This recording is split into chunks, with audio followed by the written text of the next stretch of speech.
Hey everyone, here's what's coming up tonight on News Center Now. International Trade Day happening in Portland. International and state leaders on hand.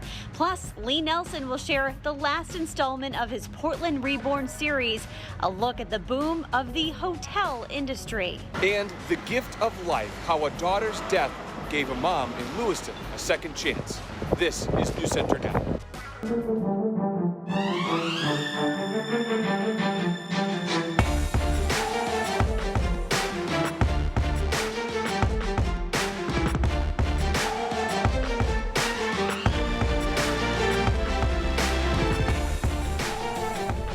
The bill that ends Maine's religious and philosophical exemptions to getting vaccinated has now been signed into law. Good evening, I'm Chris Costa. And I'm Lindsay Mills. Governor Mills signed LD 798 today, eliminating those exemptions for receiving the immunizations that schools and daycares require. The governor's office says the bill will improve immunization rates in schools. Health officials say more people in Maine are opting out, endangering children who can't be vaccinated for medical reasons. Under the law, the governor's office says students currently enrolled in schools who do not have their required immunizations will have until 2021 to get their vaccines. The law will go into effect 90 days after the legislature adjourns. This holiday weekend brings some of the warmest temperatures we've had so far this year. Let's hope. Keith Carson tells us if we can expect any rain this Memorial Day weekend. We can. Also, the bar is real low for warmest temperatures. We get to like 73, and it's a big deal. But hey, it looks good. We'll celebrate it. We have some quick moving clouds. Weird day today, right? Officially got to 62 in Portland, the coldest 62 you will ever feel in your life. It's been windy, it's been cloudy, and then periods of sun in there. A couple of showers coming down across northern Maine. It's unstable. The atmosphere is unstable, and that will continue to be the case for the next few hours. Then it will settle down, will clear out, and we'll be in good shape for the beginning of the weekend. Again, go outside right now in Wells and tell me it feels 61 degrees. I mean, it is a weird argument for a science person to make, but it just doesn't feel that. Now, if you had the sun, it would be pretty good. But you go to the north, temperatures are in the 50s. It's been that way all day today because we haven't seen any sunshine. Look at Frenchville, winning with the 66. That's because it is sunny up across northern Aroostook County. So a couple of showers here in the next few hours. After that, we clear out. We're in good shape after midnight tonight, and we're in great shape tomorrow. So you start the day with a lot of sunshine on Saturday. Saturday looks really solid through about 1 o'clock at least. We get in the upper 60s and low 70s, and then some clouds roll in the afternoon and showers come in around sunset, guys. There's a couple of periods of showers in here, but the overall theme for the weekend is still positive. Still good. Love to hear that. Yes. Thanks, Keith. All right, all the people flocking to Portland to eat the great local food and drink the great local beer will need a great place to stay. And if you've ever tried to book a hotel room on the peninsula in the summer, you know it can be next to impossible. That's why 5 more hotels are planned for Portland in the next couple of years. That's on top of about 10 that have been built in the last 20 years. The question is, do we need that many hotels? A lot of you joining this conversation on Facebook. Lee Nelson answers that question in part 5 of Portland Reborn.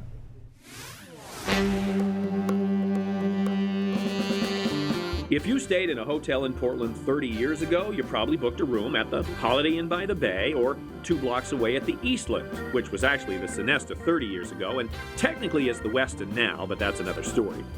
They had most of the rooms in the 80s. In the early 90s, you also had the Portland Regency with its great location in the Old Port. But now you could go crazy trying to pick the best room with a view. This is my room, John. The food and beer boom has fed the hotel boom. New ones are popping up faster than you can count them.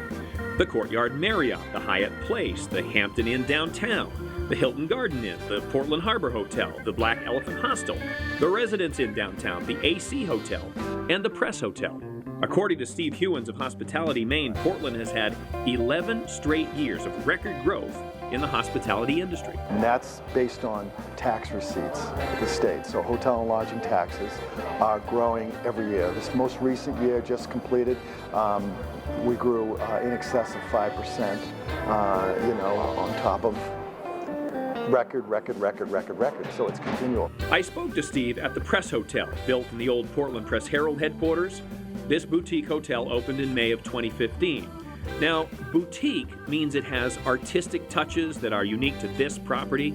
from the typewriters on the wall. It's meant to represent the chaos that goes on in a newsroom. So you can see it's kind of a centric. All about that. Yeah. To the art gallery in the basement, to actual newspaper headlines that line the walls. Man yanks skunk from jar, runs. You know. Boutique is also often a euphemism for more expensive. A lot of little detailed touches in this property. But with fine linens imported from Italy and marble bathrooms with rainhead showers, you get what you pay for. And guests these days are more than ready to pay. I love the fact that Portland is the foodie city and is definitely driving people that are coming here wanting to experience a number of different options. And we've also found at the Press Hotel that we're attracting a type of guest that probably wasn't coming to Portland 5 years ago, or certainly not 10 years ago. Not only because of the food and beverage offerings, but because they didn't feel that they really had a hotel that was commensurate with the quality level that they were looking to find. And that's typically more of the major primary market traveler from, say, Manhattan. Jim Brady is so sure that Portland needs more hotel rooms that he's developing another boutique hotel here on Center Street. It's going to have a rooftop bar with a view of the harbor. And Jim is not alone. 4 other developers have the same idea. Where? I'll show you. There's the beer-themed hotel, or Brewtel, being built here on Hancock Street, right next to the Shipyard Brewing Company. A Marriott-branded property called the Aloft Hotel is going in right here as part of the big redevelopment of the Rufus Deering lumber property on Commercial Street. And there's the West Elm Hotel that is going in right here at the former Portland Company complex. Now, all of these hotels are in or near the Old Port, but there's one off the peninsula that's getting a lot of attention, too. And the Children's Museum is going to be where? The Children's Museum is going to be right there. Yep, right on this pile of stone there. Oh, got it. And the restaurant of the hotel will interface with the entry to the Children's Museum. So they'll have, nice. I think, a great amenity. Nice. Jed Trobe and his partners are building Hotel Portland at Thompson's Point. It'll also connect with the Brick South Event Center, plus their skating rink in the winter and their concert stage in the summer. Clearly, he also believes there is plenty of room for more rooms. You know, in our view, Portland has room. It has capacity, and I think part of the reason behind that is that it's becoming far less seasonal. You know, when you come up in the summertime, you often can't get a room. You can't get a reservation at the good restaurants, and there's plenty to do here year-round with the food scene, the beer scene, and the great cultural scene that we have here. It is truly a symbiotic relationship between the restaurants and the breweries and the hotels.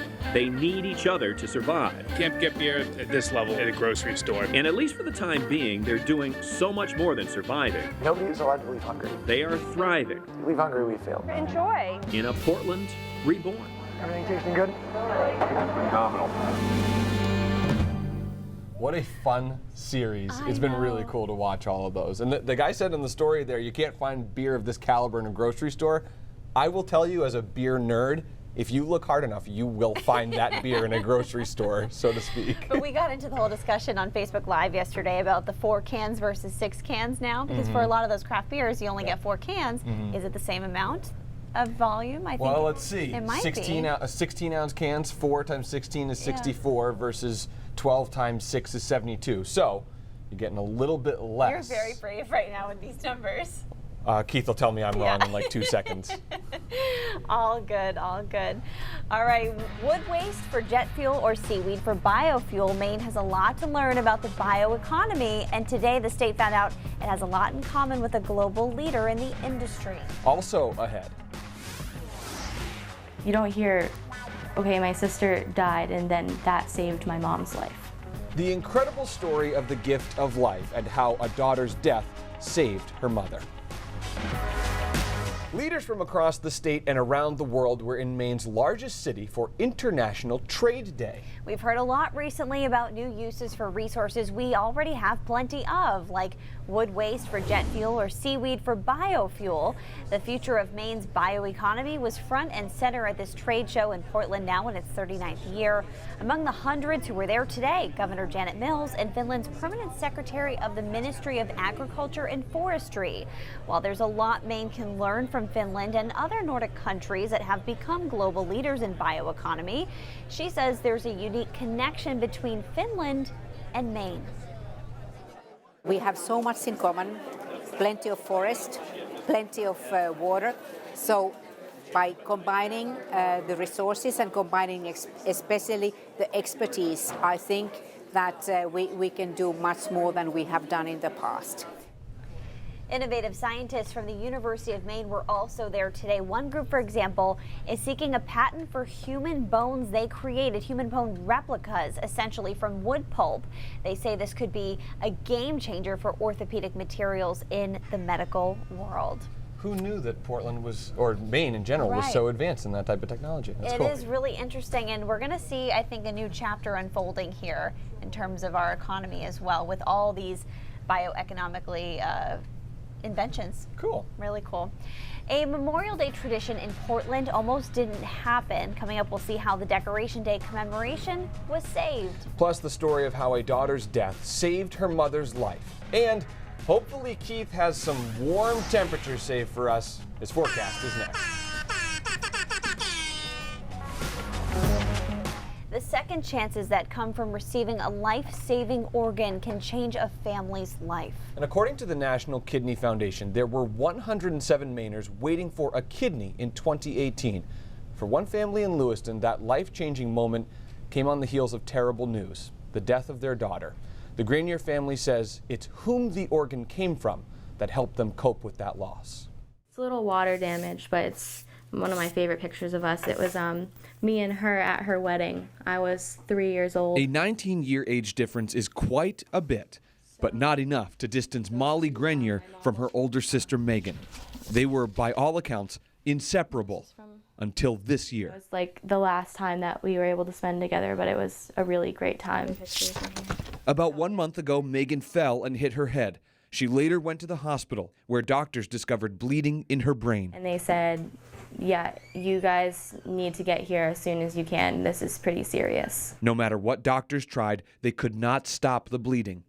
Megan was brain dead. I prayed for a miracle right to the end. Megan and Molly's mother, Pamela, was suffering from kidney failure, her organs only working at 10% capacity. She was my firstborn. And that's when my mom spoke up and asked, wouldn't it be nice if I could have one of her kidneys? Megan was an organ donor. The doctor called us and said, you were a match. Megan's husband signed a form gifting the kidney to Pamela, bypassing a wait list that tens of thousands of people are on, desperate for a second chance at life. When I heard I was a match, I was happy and scared at the same time, because my children have already lost a sister. They cannot lose a mother. So what are we having done today? Well, I had to do my blood work and all of it's great. Now Pamela is getting constant checkups to make sure her body is accepting the piece of her daughter that likely saved her life. I still can't believe I'm holding her in my hand. Some of her in my hand. The transplant allowed Pamela to attend Megan's funeral. We were able to put them out at her funeral to give to everybody. She gave me life. I gave her life, then she gave it back to me. I just, we never expected any of this to happen. And that was the silver lining that our family needed, to kind of have an understanding and make peace of everything that had just happened, not even 24 hours before. My sister's gone, but part of her is in my mom. So that's actually not Pamela's first transplant. She got a liver back in 2013, and now she says she wants to be healthier, to honor the gift that Megan gave her, but also to protect her other kids. Megan's family says her organs helped save about 12 people. Wow. So if you want more information about donating organs, go check out this story on our website or mobile app.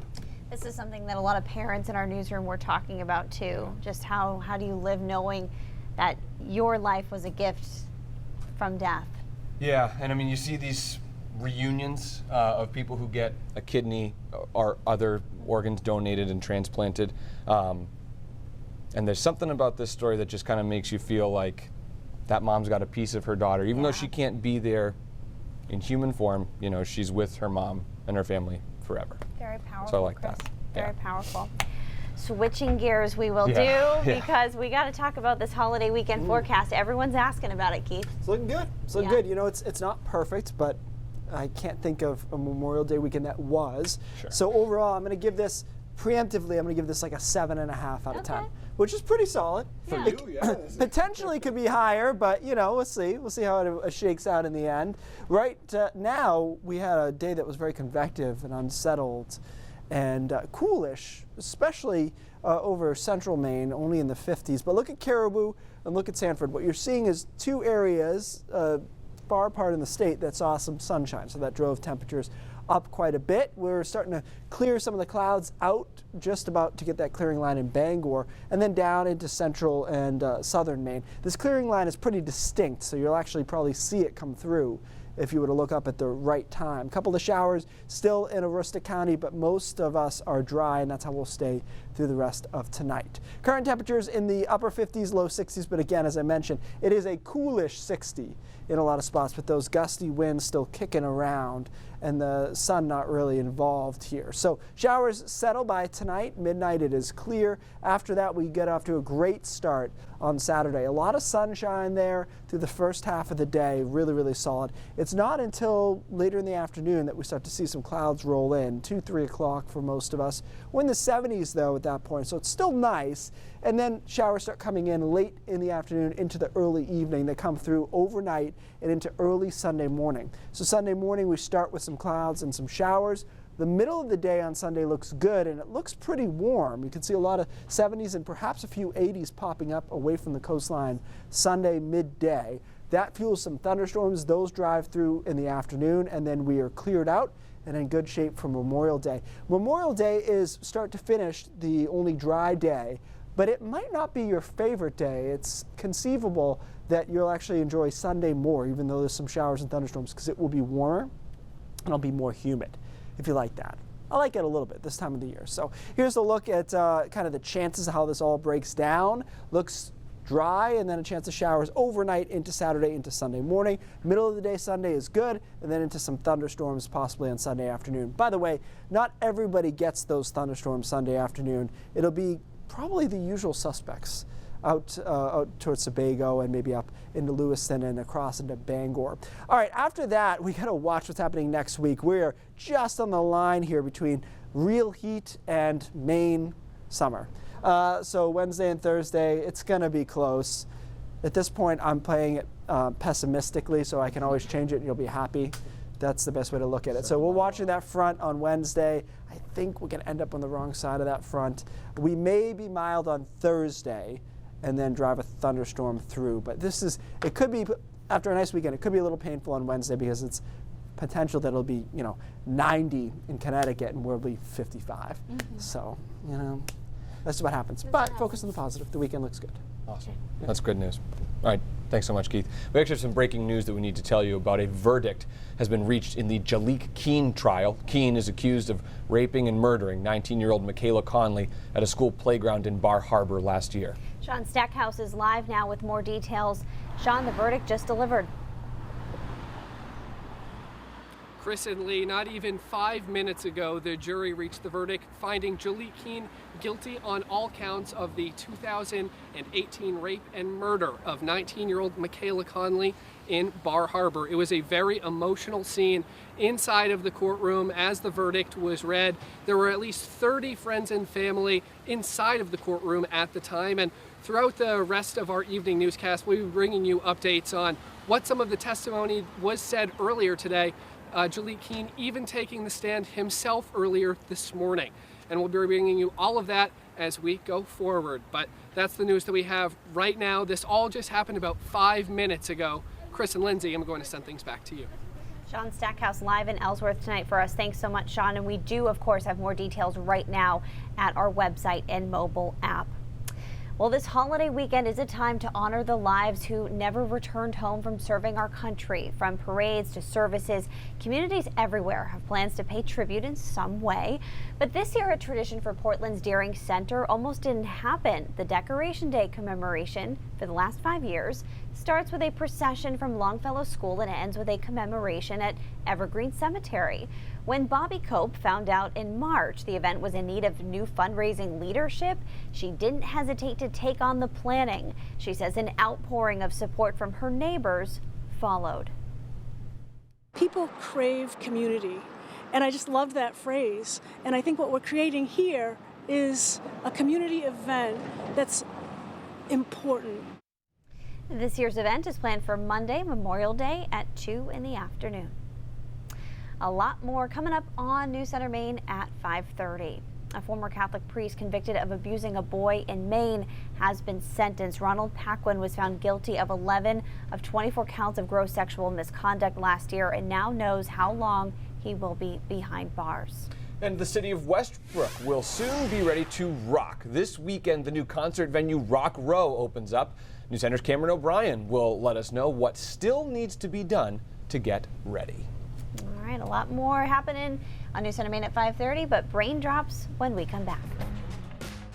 We have a winner. Maine Secretary of State Matt Dunlap has chosen this as the final design for the Maine bicentennial flag. Portland resident Jeff Van West submitted the original design, and the Dirigo star was then added to that design to show a unifying symbol of Maine's bicentennial effort. Pretty cool. We know what it looks like is, if you can throw it back up, it looks like behind us something that would be on a 4-pack of beer that costs $23. Doesn't it? Guy. It totally does. Like, it looks like one of those, it'd be like the Hopsecutioner, $23, only sold in this one town. One-time small batch. Yeah, small batch, artisanal blend, whatever. Looks cool. I think it's cool. I like it. All right, today's brain drops, it's not too sciencey. I'm making it simple, but I thought this was interesting. So they're retiring coal power plants because, not necessarily because people want to save the environment actually, but because natural gas is cleaner and cheaper. That's the big thing, cheaper. Okay. And so they've retired about 300 coal plants in the United States since 2010, which of course you know I'm a fan of, but what's interesting is what do we do with these sites? And so this particular site in Pennsylvania, they're turning into a place to grow marijuana. And talk about a big swing there. Sure, because it's a big enough facility, they can use some of the existing infrastructure, but there's this whole playbook they're developing now of what do we do with these coal power plants as they're being shut down. The answer sometimes is really simple. They can put 2 natural gas power plants on the same site. So sometimes they just do that. Not usually suitable for housing because there's too much pollution in the area, but everything from wood reclaiming centers to they're growing marijuana in this one. But it's interesting because you hate to see any industry, coal is going to die because it is what it is, but you hate to see the ruins of an industry. You like to see another one take over. Olympic stadiums that have fallen to Correct. crumbles. Yeah. They're cool to look at pictures of, but it's good to find another use for these. So I thought that was interesting. There's all kinds of different ideas what to do with these as they eventually get retired. The one that makes the most sense is if you can build another plant on top of it. But of course, eventually it'd be nice not to have any power plant that you need. And if you live in Maine, you just turn your old mill into a brewery. Right. So. I was going to say, mill's fun. Maybe we can do that. You can sell that $23 beer there. It'd be great. Thank you so much for watching News Center Now at 5 o'clock. News Center Maine at 5:30 starts right now.